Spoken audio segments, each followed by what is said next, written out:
იყო საქართველოს პრემიერ-მინისტრის და ძალიან დიდი დელეგაციის პირველი ვიზიტი სომხეთში. ვიზიტმა ძალიან მაღალ დონეზე ჩაიარა. მოგეხსენებათ, პრემიერ-მინისტრს ჰქონდა შეხვედრა სომხეთის პრემიერ-მინისტრთან, შემდეგ სომხეთის პრეზიდენტთან, მასთან ერთად გაიმართა აგრეთვე ოფიციალური სადილი. შემდეგ ჩვენ ვიყავით ეჩმიაძინის სამონასტრო კომპლექსში, სადაც მის უწმინდესობას შეხვდა პრემიერი დელეგაციასთან ერთად, ხელი მოეწერა ორ ხელშეკრულებას, გარდა ამისა, ყველა მინისტრს ჰქონდა შეხვედრა თავის კოლეგასთან.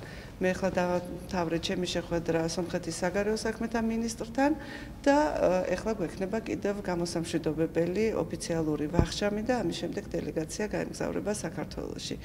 მე შევაფასებდი ამ ვიზიტს როგორც ძალიან დადებით, ძალიან პოზიტიურს, რომელზედაც იყო ლაპარაკი საქართველოსა და სომხეთს შორის არსებულ ორმხრივ ურთიერთობაზე, მრავალმხრივ ფორმატში ჩვენს თანამშრომლობაზე და მხარეები შეთანხმდნენ იმაზე, რომ ეს თანამშრომლობა და კეთილმეზობლური ურთიერთობები უნდა გაღრმავდეს, უნდა გაძლიერდეს და კიდევ უფრო უნდა განვითარდეს. ჩვენ შევთანხმდით იმაზე, რომ ჩვენს ქვეყნებს შორის არ არსებობს პრობლემები, არსებობს რამდენიმე კითხვა, შეიძლება რაღაც კითხვები გარკვეულ საკითხებთან დაკავშირებით, მაგრამ ყველას გადაჭრა არის ძალიან იოლი, როდესაც არსებობს ასეთი კეთილმეზობლური დამოკიდებულება. ეს იყო ძირითადად ჩვენი შეხვედრების მთავარი თემა. შეიძლება რკინიგზას, რომელიც დღეს ისაუბრებს საკინძო მაგისტრალის აღდგენას, ესაა თბილისი, სოხუმი, მოსკოვი. მოლაპარაკებები დაწყებულია, როგორც პრემიერმა აღნიშნა, ასევე დაადასტურა სომხეთის პრემიერმა, რომ დღეს გქონდათ საუბარი ამ საკითხთან დაკავშირებით.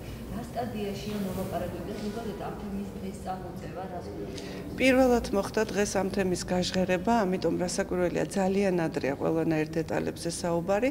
ყოველ შემთხვევაში ეს მოითხოვს საკითხის ძალიან კარგად შესწავლას. მე დარწმუნებული ვარ, რომ ამ მიმართულებით მუშაობა წარიმართება და გარკვეულ ეტაპზე ალბათ სხვა დეტალები გახდება ცნობილი. ყოველ შემთხვევაში ეხლა მე ვერანაირ დეტალს ამის შესახებ ვერ გეტყვით, მაგრამ ყოველ შემთხვევაში ეს არის ერთ-ერთი საინტერესო საკითხი და ამ საკითხზე მსჯელობას ნამდვილად აქვს აზრი. ძალიან სახიფათო ტენდენცია არის, როგორც პრეზიდენტმა გამართა, ეს ნიშნავს იმას, რომ შესაძლებელია 100 ახალქალაქის მედავზნე და 100 ახალქალაქის რკინიგზის მშენებლობა ჩავარდეს თუ ეს აღდგება. საქართველოს მთავრობა საქართველოს ინტერესების მიხედვით მოქმედებს და იმოქმედებს მომავალში.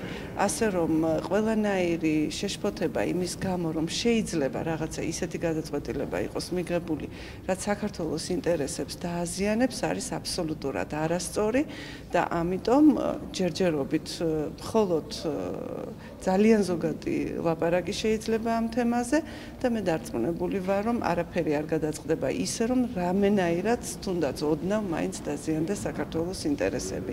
ამიტომ მოდით ცოტა ხანი დაველოდოთ იმას, თუ რას გავიგებთ შემდეგ ამ თემის შესახებ.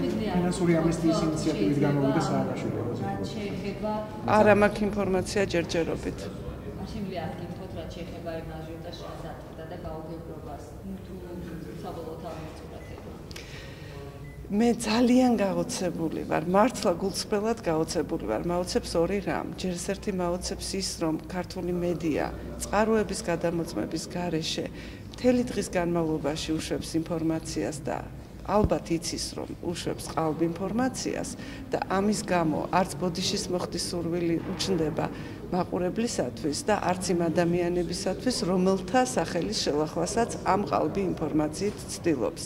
და მეორეს მხრივ, მე მაოცებს ქართველი პოლიტიკოსების ასევე აჟიტირებული და ანგაჟირებული გამოსვლები, როცა მათაც ძალიან კარგად იციან, რომ ყალბ ინფორმაციას უჭერენ მხარს და ავრცელებენ და ატრიალებენ მთელი დღის განმავლობაში.